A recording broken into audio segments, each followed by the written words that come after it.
Clashes between Occupy protesters and police near the main protest site at Admiralty tonight. Here's a live look at the scene.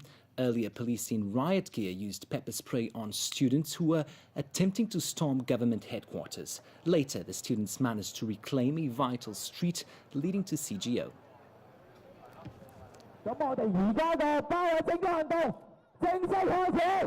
We have now begun laying siege to the regime, so said Nathan Law of the Federation of Students as Occupy protesters began surrounding the central government offices shortly after 9 p.m.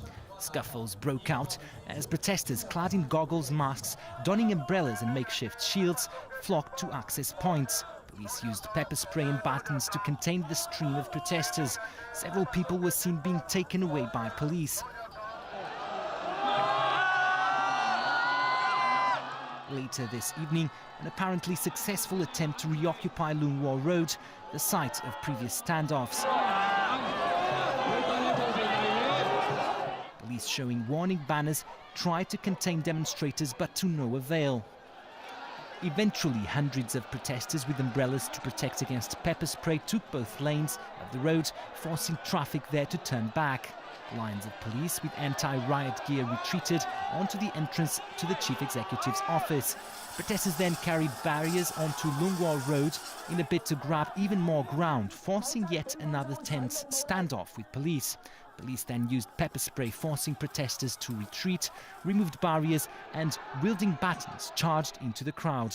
Tonight's unrest began when pro-democracy protesters responded in their thousands tonight to a rally called by student leaders. The Federation of Students said the event could signal a turning point in the Occupy movement. Meanwhile, protesters were out on Mongkok streets again tonight. Last night, in response to their so-called shopping tactics, police made 9 arrests. Demonstrators carrying protest banners and yellow umbrellas again gathered at the junction of Sai Yung Choi Street South and Soy Street, claiming to be shopping there.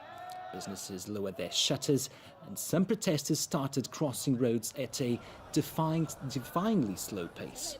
The protesters walked down Nathan Road towards Tsim Sha Tsui after midnight. Some of them placed objects such as wooden boards and rubbish bins in the middle of the road, which police officers removed shortly afterwards. Police arrested 7 men and 2 women aged between 15 and 56 and slammed protesters for acts that endangered road users.